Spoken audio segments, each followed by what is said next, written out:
This is not just a story about war. It's a story about a choice. A simple decision that most people would never even notice. And yet, it cost a 26-year-old woman her life. But what she chose to do is something the world still hasn't forgotten. In war, people usually do one of two things. They run or they hide. But some people do something completely different. They move toward danger. Not because they're fearless, but because someone, somewhere, needs them. Her last photo shows her smiling, sitting in a car, surrounded by bags of dog food. Nothing about it looks unusual. And that's what makes it heartbreaking.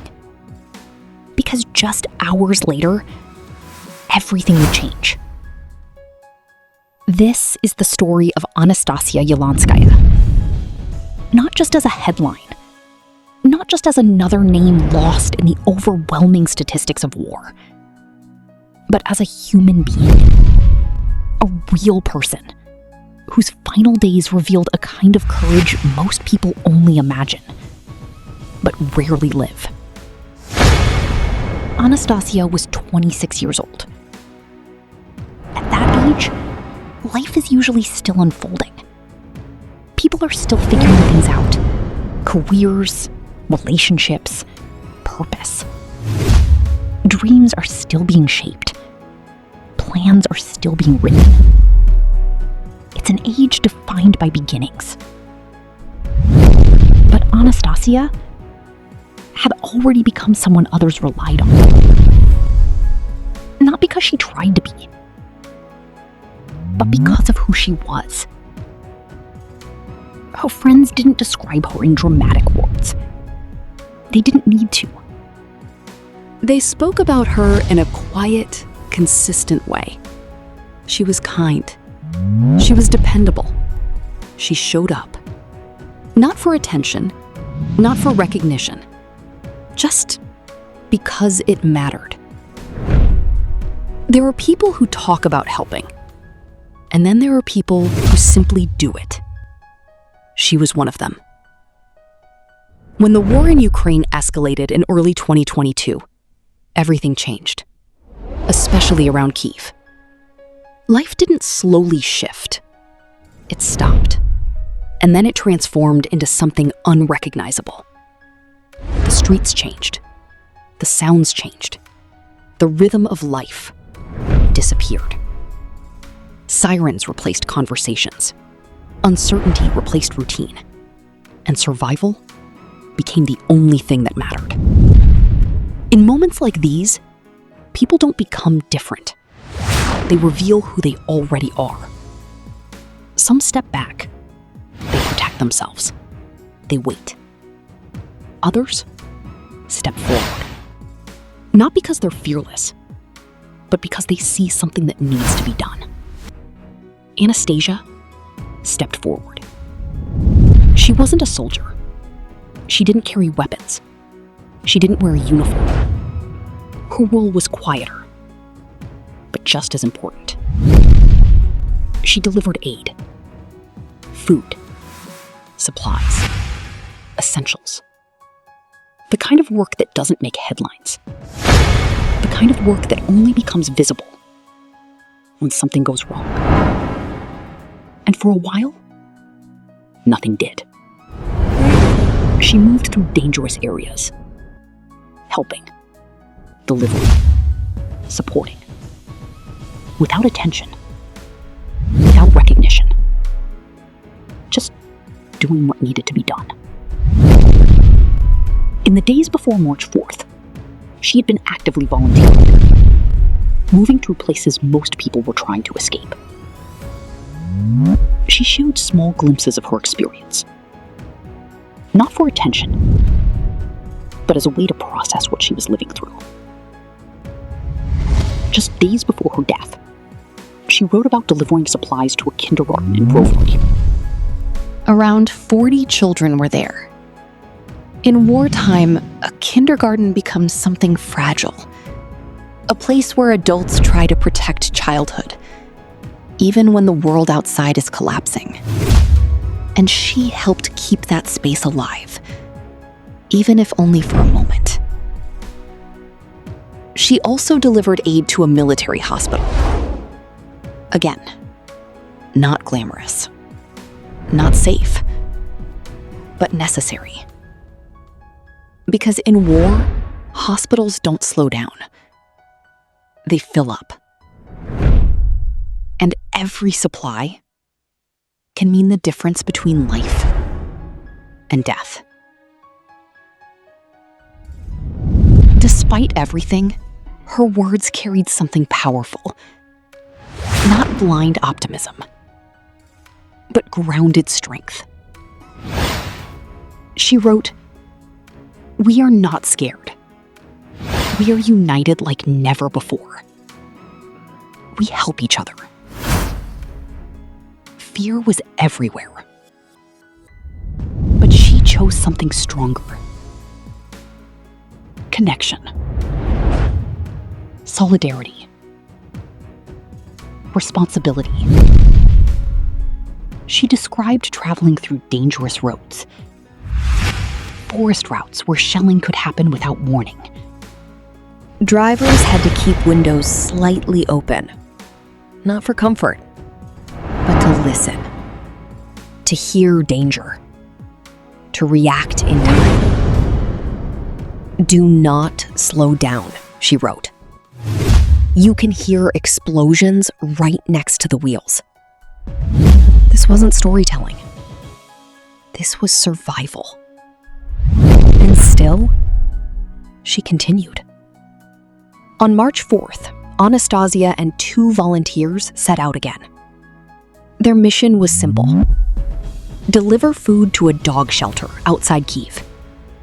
The shelter had run out of food days earlier. In war, animals are often forgotten, left behind, dependent on whoever chooses to care. And Anastasiia chose to care. They loaded the car with supplies, bags of food, enough to keep those animals alive a little longer. They made the trip. They completed the delivery. They helped. And then, they started the journey back. Somewhere along the way, their vehicle was stopped.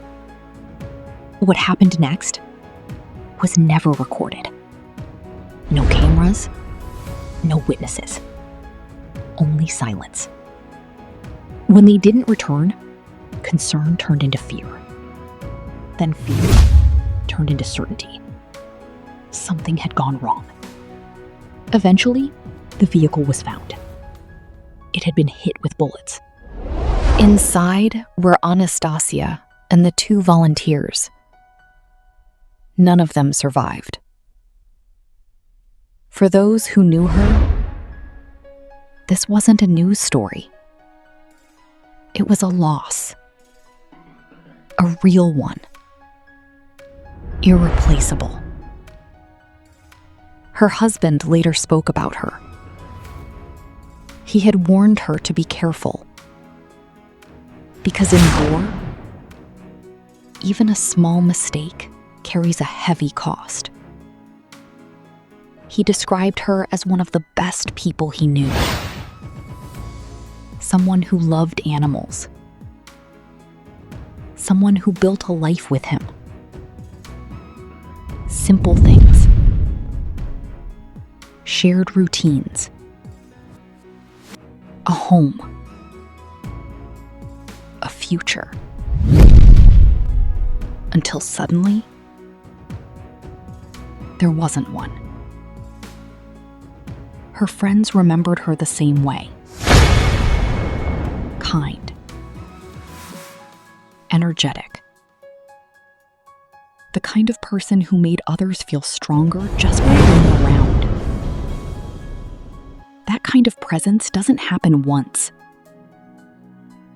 It's built over time. Through consistency. through showing up. Again and again. Her final Instagram story shows her smiling,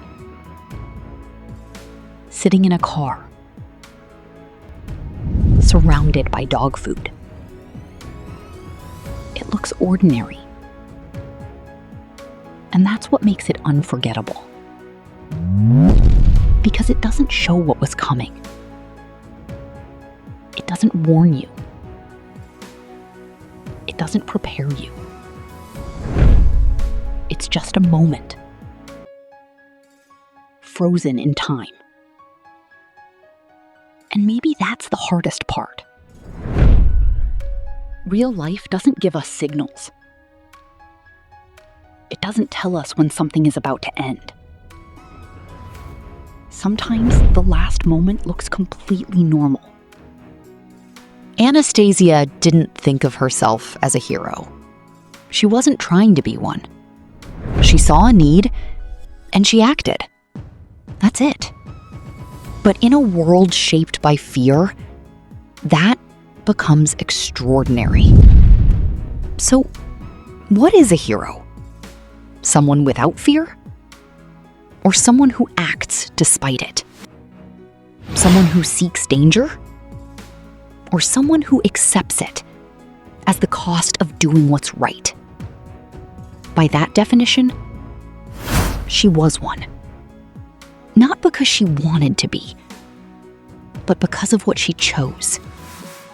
Her story reminds us of something uncomfortable. The people most affected by war, they are often not the ones fighting.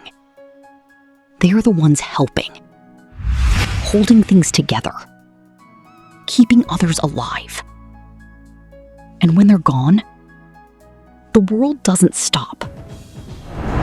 But for the people who loved them, everything does. In the end, what matters is not just how she died, but how she lived. She helped. She showed up. She believed in people, even when it was difficult. And maybe that's what stays. Not the tragedy, but the choice. Because in the worst moments, we don't always control what happens, but we do control who we become. And she chose compassion again and again and again. Stories like this don't have clean endings. They don't give easy answers, but they leave something behind. A question.